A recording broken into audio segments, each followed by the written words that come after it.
Chapter 4. Back to the Burrow.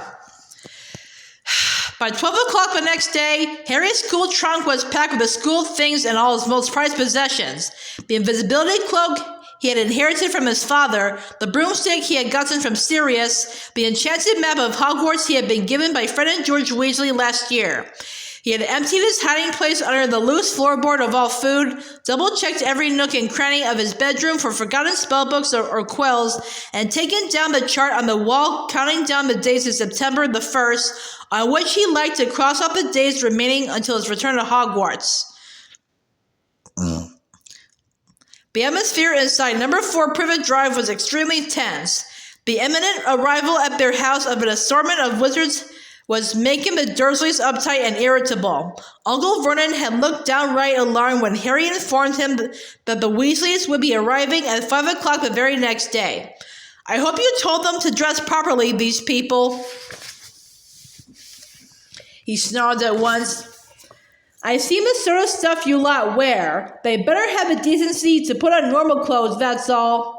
Harry felt a slight sense of foreboding. He had rarely seen Mr. or Mrs. Weasley wearing anything that the Dursleys would call normal. Their children might don Muggle clothing during the holidays, but Mr. and Mrs. Weasley usually wore long robes in varying states of shabbiness. Harry wasn't bothered about what the neighbors would think, but he was anxious about how rude the Dursleys might be to the Weasleys if they turned up looking like the worst idea of wizards.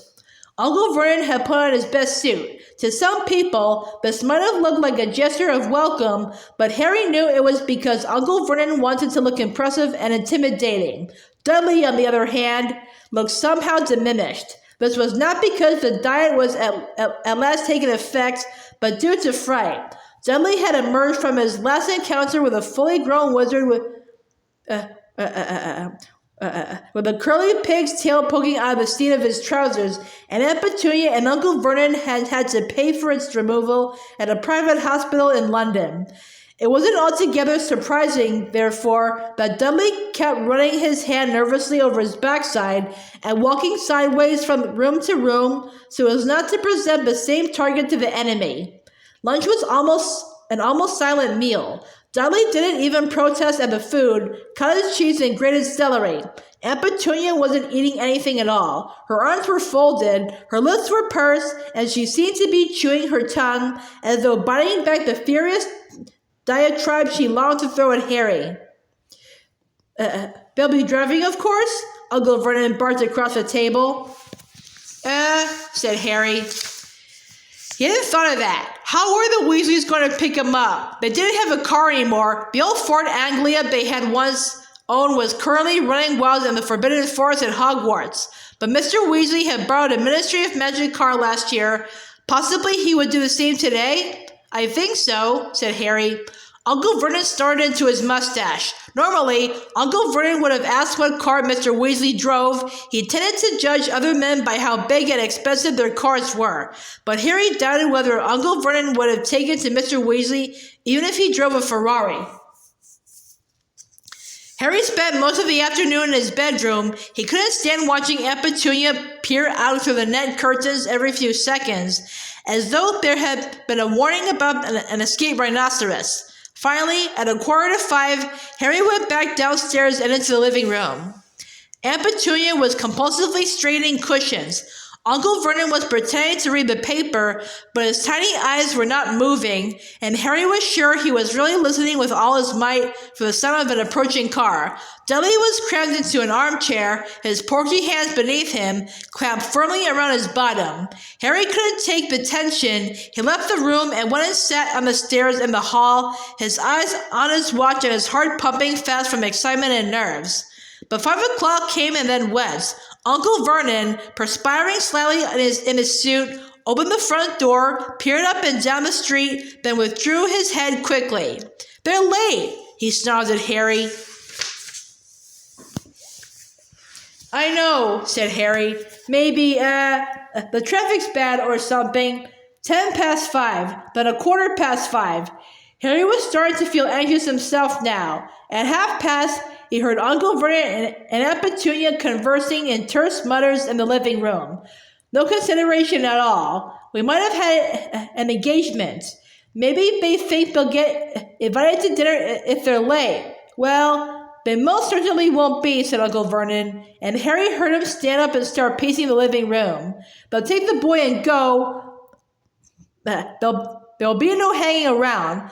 That's if they're coming at all. Probably mistaken the day. I dare say their kind don't set much store by punctuality. Either that or they drive some tin pot car that's broken into... Arg! Harry jumped up. From the other side of the living room door came the sounds of the three Dursleys scrambling, panic-stricken, across the room. Next moment, Dudley came flying into the hall, looking terrified. What happened? Said Harry. What's the matter? But Dudley didn't seem able to speak. Hands still clamped over his buttocks, he waddled as fast as he could into the kitchen. Harry hurried into the living room. Loud bangings and scrapings were coming from behind the Dursleys' boarded-up fireplace, which had a fake coal fire plugged in front of it. What is it? Gasped Aunt Petunia, who had backed into the wall and was staring terrified toward the fire. What is it, Vernon? But they were left in doubt barely a second longer. Voices could be heard from inside the block fireplace. Ouch! Fred, no! Go back, go back! There's been some kind of mistake. Tell George not to... Ouch! George, no! There's no room! Go back quickly and tell Ron. Maybe Harry can hear us, Dad. Maybe he'll be able to let us out. There was a loud hammering of fists on the boards behind the electric fire. Harry, can you hear us? The Dursleys rounded on Harry like a pair of angry wolverines. What is this? Growled Uncle Vernon. What's going on?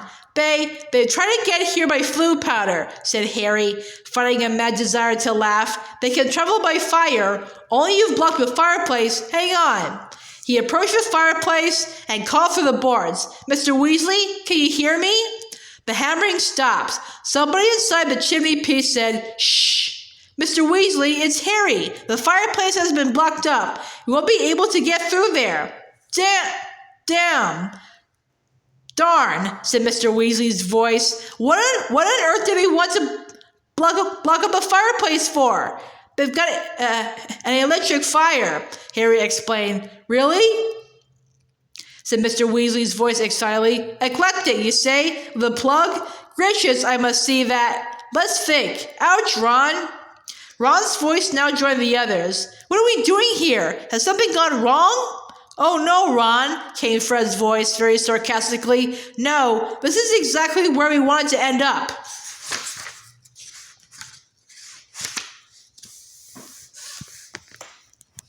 Yeah. We're having the time of our lives here, said George, whose voice sounded muffled, as though he was squashed against the wall. Boys, said Mr. Weasley vaguely. I'm trying to think what to do. Yes, only wait. Stand back, Harry. Harry retreated to the sofa. Uncle Vernon, however, moved forward. Wait a moment, he bellowed to the fire. What exactly are you going to? Bang! The electric fire shot across the room as the boarded-up fireplace burst outward, expelling Mr. Weasley, Fred, George, and Ron in a cloud of rubble and loose chippings. Aunt Petunia shrieked and fell backward over the coffee table. Uncle Vernon caught her before she hit the floor and gaped speechless at the Weasleys, all of whom had bright red hair, including Fred and George, who were identical to the last freckle. That's better, panted Mr. Weasley, brushing dust from his long green robes and straightening his glasses. Ah, you must be Harry's aunt and uncle. Tall, thin, and balding, he moved toward Uncle Vernon, his hand outstretched, but Uncle Vernon backed away several paces, dragging Aunt Petunia. Words utterly failed Uncle Vernon. His best suit was covered in white dust, which had settled in his hair and mustache and made him look as though he had just aged 30 years. Yeah, sorry about that, said Mr. Weasley, lowering his hand and looking over his shoulder at the blessed fireplace. It's all my fault. It just didn't occur to me that we wouldn't be able to get out at the other end. I had your fireplace connected to the flute network, you see, just for an afternoon, so we could get Harry. Muggle fireplaces aren't supposed to be connected, strictly speaking, but I've got a useful contact at the flute regulation panel and he fixed it for me. I can put it right in a jiffy, though don't worry. A lot of fire to send the boys back, and then I can repair your fireplace before I disapparate. Harry was ready to bet that the Dursleys hadn't understood a single word of this. They were still gaping at Mr. Weasley, thunderstruck. Aunt Petunia staggered upright again and hid behind Uncle Vernon. "Hello, Harry," said Mr. Weasley brightly. "Got your trunk ready?" "It's upstairs," said Harry, grinning back. "We'll get it," said Fred at once. Winking at Harry, he and George left the room. They knew where Harry's bedroom was, having once rescued him from it in the dead of night. Harry suspected that Fred and George were hoping for a glimpse of Dudley, but he had heard a lot about him from Harry. "Well," said Mr. Weasley, swinging his arms slightly while he tried to find words to break the very nasty silence. Very nice place you've got here."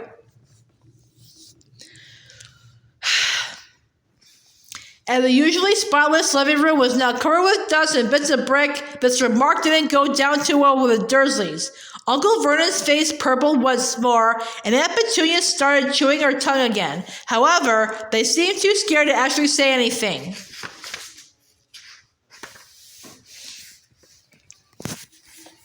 Mr. Weasley was looking around. He loved everything to do with muggles. Harry could see him itching to go and examine the television and the video recorder. They run off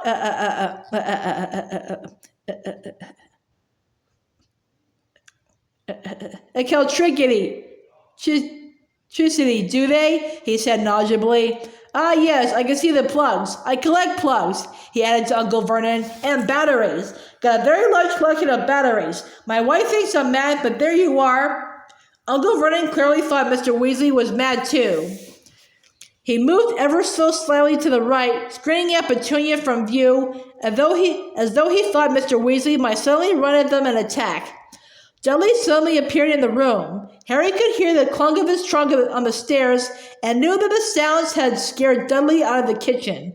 Dudley edged along the wall, gazing at Mr. Weasley with terrified eyes, and attempted to conceal himself behind his mother and father. Unfortunately, Uncle Vernon's bulk, while sufficient to hide Boney and Petunia, was nowhere near enough to conceal Dudley. "Ah, this is your cousin, is it, Harry?" said Mr. Weasley, taking another brave stab at making conversation. "Yep," said Harry, "that's Dudley." He and Ron exchanged glances and then quickly looked away from each other. The temptation to burst out laughing was almost overwhelming. Dudley was still clutching his bottom as though afraid it might fall off. Mr. Weasley, however, seemed genuinely concerned at Dudley's peculiar behavior. Indeed, from the tone of his voice when he next spoke, Harry was quite sure that Mr. Weasley thought Dudley was quite as mad as the Dursleys thought he was, except that Mr. Weasley felt sympathy rather than fear. "Having a good holiday, Dudley?" he said kindly. Dudley whimpered. Harry saw his hands tighten still harder over his massive backside. Fred and George came back into the room carrying Harry's school trunk. They glanced around as they entered and spotted Dudley. Their faces cracked into identical evil grins. "Ah, right," said Mr. Weasley. "Better get cracking then." He pushed up the sleeves of his robes and took out his wand. Harry saw the Dursleys drop back against the wall as one. "Incendio," said Mr. Weasley, pointing his wand at the hole in the wall behind him. Flames rose at once in the fireplace, crackling merrily as though they had been burning for hours. Mr. Weasley took a small drawstring back from his pocket, untied it, took a pinch of the powder inside, and threw it onto the flames, which turned emerald green and roared higher than ever. "Off you go then, Fred," said Mr. Weasley. "Coming," said Fred. "Oh no, hang on." A bag of sweets had spilled out of Fred's pocket, and the contents were now rolling in every direction. Big, fat toffees in brightly colored wrappers. Fred scrambled around, cramming them back into his pocket. They gave the Dursleys a cheery wave, stepped forward, and walked right into the fire, saying, "The Burrow." Aunt Petunia gave a little shuddering gasp. There was a whooshing sound, and Fred vanished. "Right then, George," said Mr. Weasley. "You in the trunk." Harry helped George carry the trunk forward into the flames and turn it onto its end so that he could hold it better. Then, With a second whoosh, George had cried the Burrow and vanished too. Ron, you next, said Mr. Weasley. See you, said Ron brightly to the Dursleys. He grinned broadly at Harry, then stepped into the fire, shouted, the Burrow, and disappeared. Now Harry and Mr. Weasley alone remained. Well, bye then, Harry said to the Dursleys, but didn't say anything at all. Harry moved toward the fire, but just as he reached the edge of the hearth, Mr. Weasley put out a hand and held it back. He was looking at the Dursleys in amazement. Harry said goodbye to you, he said. Did you hear him? It doesn't matter, Harry muttered to Mr. Weasley. Honestly, I don't care. Mr. Weasley did not remove his hand from Harry's shoulder. You aren't going to see your nephew till next summer, he said to Uncle Vernon in mild indignation. Surely you're going to say goodbye? Uncle Vernon's face worked furiously. The idea of being taught consideration by a man who had just blasted away half his living room walls seemed to be causing him intense suffering.